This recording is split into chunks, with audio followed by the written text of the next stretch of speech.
प्रिय दोस्तों, मैं आपको एक कहानी सुनाने जा रही हूँ जिसका नाम है कि हनुमान जी पंचमुखी क्यों बने। रामायण में बताया गया है कि जब एक बार लंका में मेघनाद और लक्ष्मण का भीषण युद्ध चला जिसमें मेघनाद मारा गया। यह देखकर रावण बहुत चिंतित हो गया।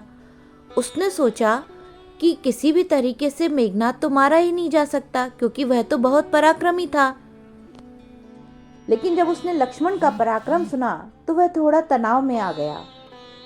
रावण को दुखी देखकर रावण की मां केकसी ने रावण को पाताल में बसे दो भाइयों अहिरावण और महिरावण की याद दिलाई। रावण को याद आया कि यह दोनों तो उसके बचपन के मित्र हैं।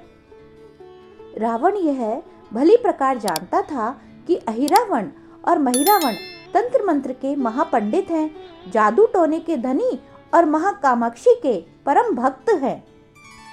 रावण ने अहिरावण और महिरावण को बुलाया और कहा कि वह अपने छल कपट से श्री राम व लक्ष्मण का सफाया कर दें।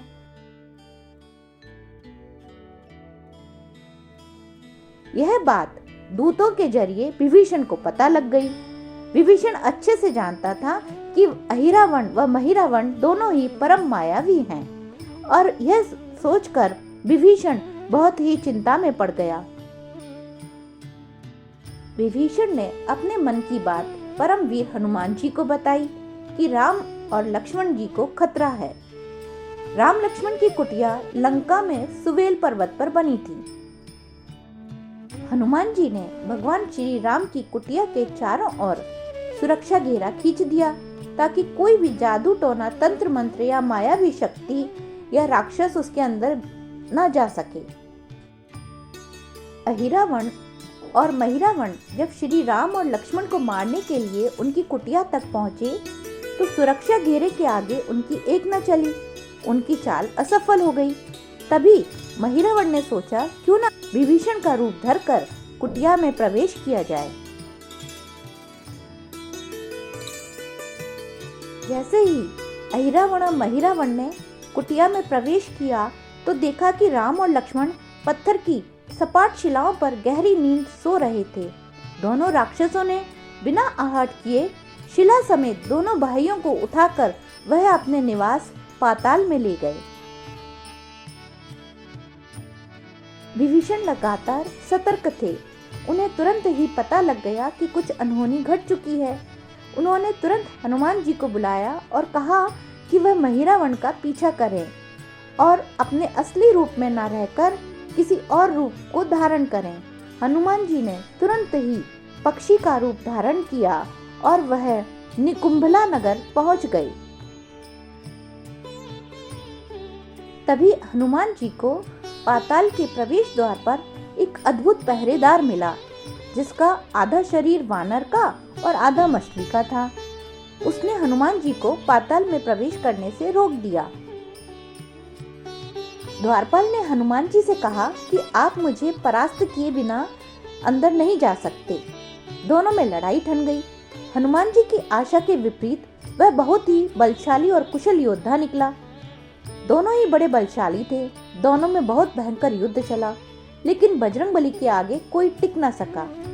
हनुमान जी ने उसे हरा दिया, लेकिन उस द्वारपाल की प्रशंसा करने लगे। हनुमान जी ने उस वीर से पूछा कि हे वीर, तुम अपना परिचय दो। तुम्हारा स्वरूप भी कुछ ऐसा है कि मुझे कौतूहल हो रहा है। उस वीर ने उत्तर दिया, मैं हनुमान का पुत्र हूँ और एक मगरमच्छ से पैदा हुआ हूँ। मेरा नाम मकरध्वज है। मकरध्वज ने कहा, लंका दहन के बाद हनुमान जी समुद्र में अपनी अग्नि शांत करने पहुंचे। उनके शरीर से पसीने के रूप में तेज गिरा। उस समय मेरी माँ ने आहार के लिए मुख खोला था। वह तेज मेरी माता ने अपने मुख में ले लिया और गर्भवती हो गई। उसी से मेरा जन्म हुआ। हनुमान जी ने जब यह सुना तो उन्होंने मकरध्वज को बताया कि मैं ही हनुमान हूँ। मकरध्वज ने हनुमान जी के चरण स्पर्श किए और हनुमान जी ने अपने बेटे को गले से लगा लिया। वहां आने का पूरा कारण बताया। उन्होंने अपने पुत्र से कहा कि अपने पिता के स्वामी की रक्षा में वह उनकी सहायता करे। मकरध्वज ने हनुमान जी को बताया कि कुछ ही देर में राक्षस बलि देने के लिए आने वाले हैं। बेहतर होगा कि आप रूप बदलकर कामाक्षी मंदिर में अंदर जाकर बैठ जाएं। हनुमान जी ने पहले तो मधुमक्खी का वेश धरा और माँ कामाक्षी के मंदिर में घुस गए। हनुमान जी ने माँ कामाक्षी को नमस्कार किया, प्रणाम किया और कहा कि हे माँ, क्या आप वास्तव में श्री राम और लक्ष्मण जी की बलि चाहती हैं? हनुमान जी के इस प्रश्न पर माँ कामाक्षी ने उत्तर दिया कि नहीं, मैं तो दुष्ट अहिरावण और महिरावण की बलि चाहती हूँ।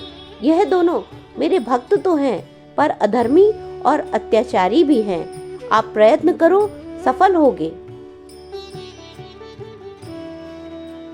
मंदिर में अलग अलग दिशाओं और स्थान पर 5 दीप जल रहे थे।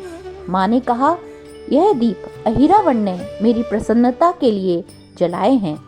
जिस दिन एक साथ सभी दिए बुझा दिए जाएंगे, उसी दिन अहिरावण का अंत सुनिश्चित हो सकेगा। इस बीच गाजे बाजे का शोर सुनाई पड़ने लगा। अहिरावण और महिरावण बलि चढ़ाने के लिए आ रहे थे।